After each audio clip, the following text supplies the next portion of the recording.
Shalom. Welkom by hierdie week se sit in mekaar se stilte, ons kontemplatiewe meditasie.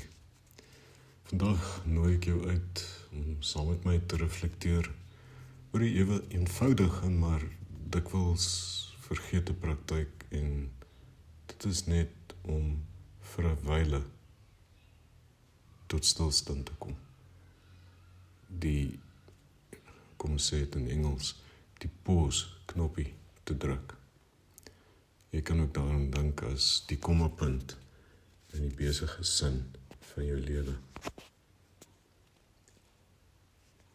Ons leef in 'n wêreld wat tyd meet in produktiwiteit en uitkomste. As dikwels 'n subtiele stem wat sê, jy's agter, jy doen nie genoeg nie, of jy is nie genoeg nie.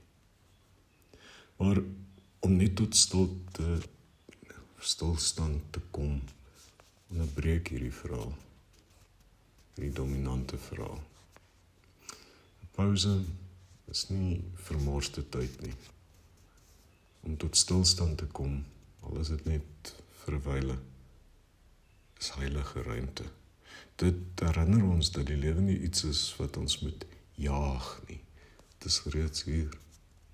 Dit wag om raak gesien te word, erkenning te kry.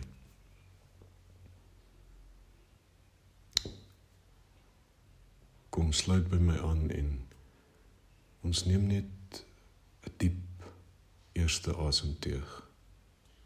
En daarmee saam, as jy so diep asemhaal, let net op jou liggaam, net soos dit is.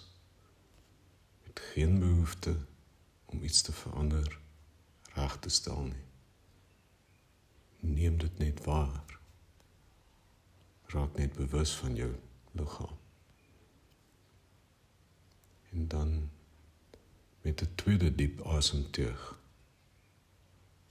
let op die ruimte rondom jou, jou omgewing, die vertrek, die stilte, miskien selfs die geluide van die lewe wat aangaan rondom jou. En dan 'n diep derde asemteug. Merk wat binne jou opkom, miskien 'n woord, miskien 'n beeld, of net 'n sagte gevoel van teenwoordigheid.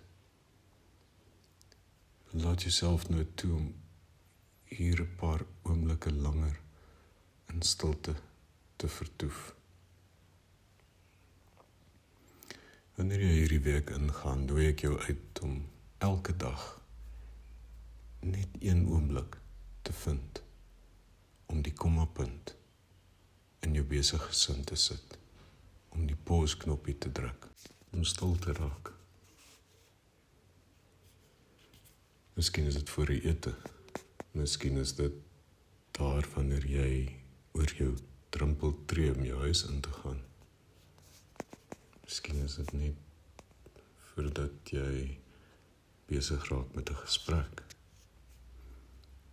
Maar vra jouself dan, wat wag dalk vir my in die pauses van my lewe?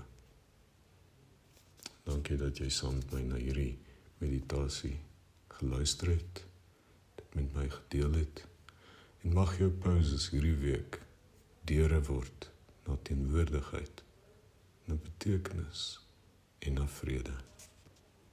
Shalom.